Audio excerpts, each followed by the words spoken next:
समय आया, एक बार करवा का नाम उस जो पार्वती जी की सहेली थी उसका नाम करवा पड़ गया। करवा पड़कर एक साधारण परिवार में उसका जन्म था। पति के साथ संग में रह रही थी। पति को थोड़ा शरीर में शिथिलता हो गई थी और वो शिथिलता को देखकर पति को लगी प्यास।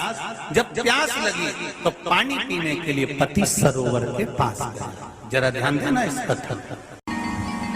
पति गया सरोवर के पास में। कई लोग करवा चौथ की बहुत हंसी उड़ाते हैं, माताओं की बड़ी हंसी उड़ाते हैं। उनसे निवेदन है मेरा, हमारे सनातन धर्म के जितने व्रत हैं, हमारे सनातन धर्म के इस भारत की भूमि से जितने नियम धर्म जितने निकले हैं, जितने व्रत निकले हैं, साधना निकली है, ये साधारण नहीं है। इसलिए बार बार कहते हैं चंदन है इस देश की माटी, तपोभूमि हर ग्राम है, हर बाला देवी की प्रतिमा, बच्चा बच्चा राम है। कोई साधारण नहीं है, कोई अब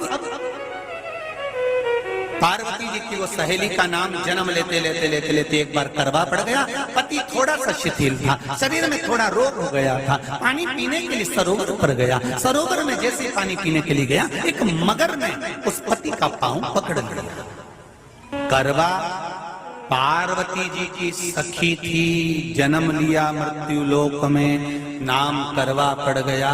करवा चतुर्थी का व्रत करने से अखंड सौभाग्य हो जाता है। मात्र पार्वती जी की सहेली का व्रत। करवा गई, करवा ने देखा कि मेरे पति का पांव मगर ने पकड़ रखा है और करवा शिव की उपासक थी। करवा शंकर की उपासक और शंकर भगवान से ज्यादा करवा माता पार्वती जी की उपासक थी, क्योंकि पार्वती जी की सहेली थी।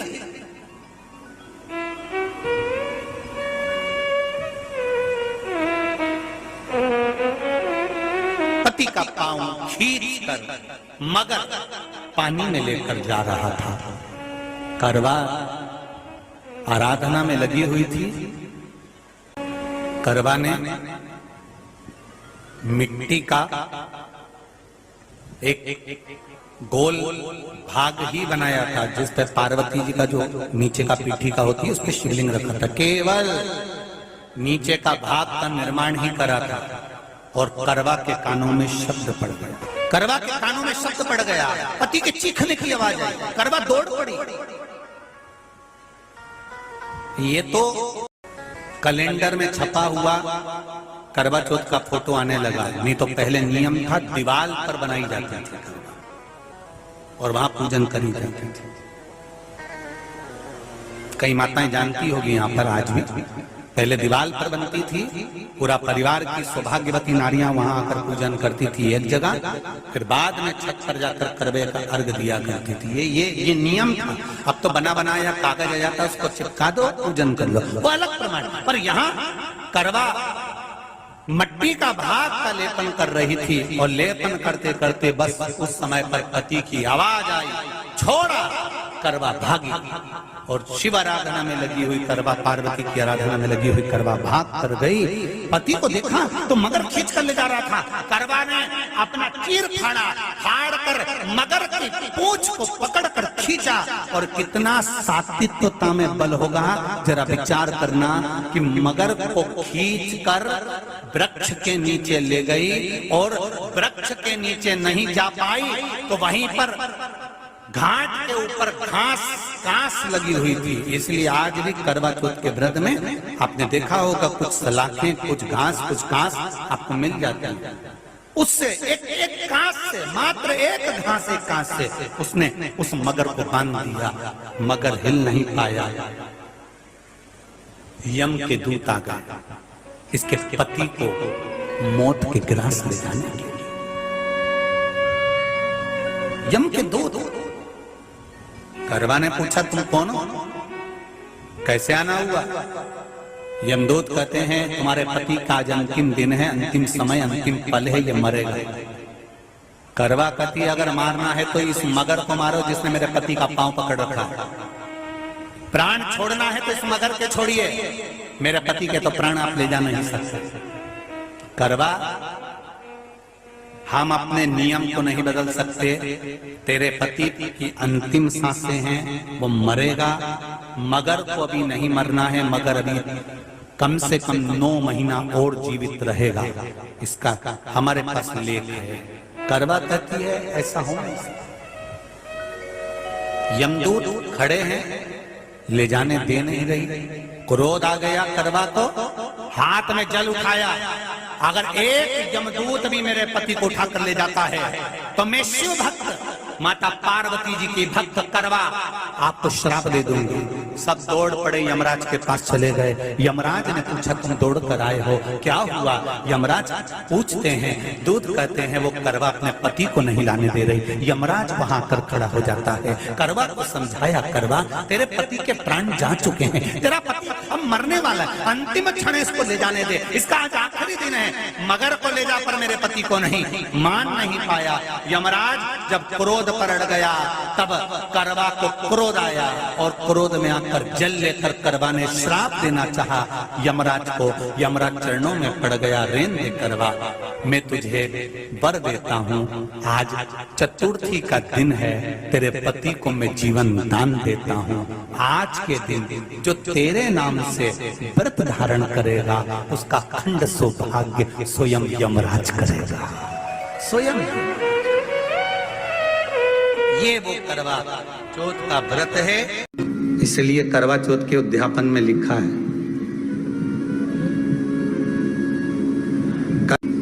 उसका जब उद्यापन होता है तो एक थाली में 13 जगह पर 4-4 पूड़ी रखी जाती है। आप लोगों को तो मालूम होगा, आप लोगों ने करा होगा करवा चौथ का उद्यापन। एक थाली में 13 जगह पर पूड़ी और सीरा, सीरा मतलब हलवा रखा जाता है। और रखने के बाद में उसके ऊपर एक पत्तल रखकर उस पर सुहाग का वस्त्र, साड़ी, 5 वस्त्र, सुहाग सामग्री सब उस पर रखी जाती है। और रखने के बाद में हाथ में कंकु, चावल, हल्दी लेकर संकल्प लेकर उस थाली पर से घुमाया जाता है। कामना करी जाती है, हे चौथ माता, हे करवा चौथ, हे चतुर्थी मां,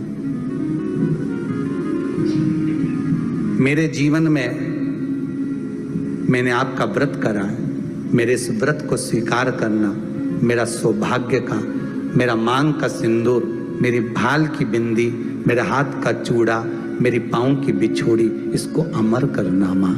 और जो ये वस्त्र मैं दे रही हूं, इस वस्त्र को मैं जो प्रदान कर रही हूँ चौथ माता, इसको स्वीकार कर कर मेरी भी चुनड़ी को लाल बनाए रखना।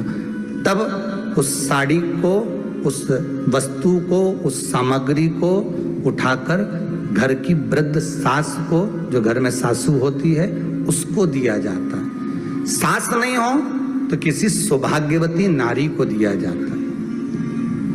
उसके बाद में आप फिर ब्राह्मणों का भोजन कराओ, बड़े प्रेम से बुलाओ और ब्राह्मण ब्राह्मणी का भोजन कराओ। अब आज के जमाने में जो करवा चौथ का उद्यापन होता है, उसमें जब समाज की माताएं उद्यापन करती है तो केवल स्त्री स्त्री को भोजन करा देती है, पुरुष को नहीं कराती। पर करवा चौथ के उद्यापन में लिखा है कि ब्राह्मण का भोजन होना चाहिए, उसके साथ सौभाग्यवती नारी आए, उसकी पत्नी। पर अपन ने तो सोचा कि चौथ माता का उद्यापन है तो केवल स्त्री स्त्री को खिला दो, उद्यापन का पूर्ण फल मिल जाएगा। नहीं, उसका सुख नहीं और देने का भी फल है महाराज। करवा चौथ का उद्यापन करो तो भोजन करने उसको बुलाओ जो अपने घर का हो, उसको उद्यापन में नहीं गिनो। अपने घर के लोगों तो वैसे ही भोजन करेंगे, घर का व्यक्ति तो वैसे ही भोजन करेगा ना। पर अपन ने उन्हीं को गिना, ने हमारी बड़ी जीजी के गिन लो, ने छोटी जीजी गिन लो, ने भांजी के गिन लो, ने उसके गिन लो, ने उसके गिन लो, ने 13-14 ऐसे इकट्ठा कर लिया। ये सब ये अपने इकट्ठे हो गए, ये तो अपने हो गए। ये तो तुम उद्यापन करोगे तो घर में इनको तो जिमाना ही पड़ेगा क्योंकि तुम्हारे रिश्तेदार हैं। दूसरे को जिमा कर जब हम दान देते हैं, दान उसको लगता है जो दूसरे को दिया गया। कई लोग कहते हैं हमने बहन बेटी के दे दिया, तो बहन बेटी क्या दान लेती है? किस पुराण में लिखा है कि बहन बेटी दान लेती है?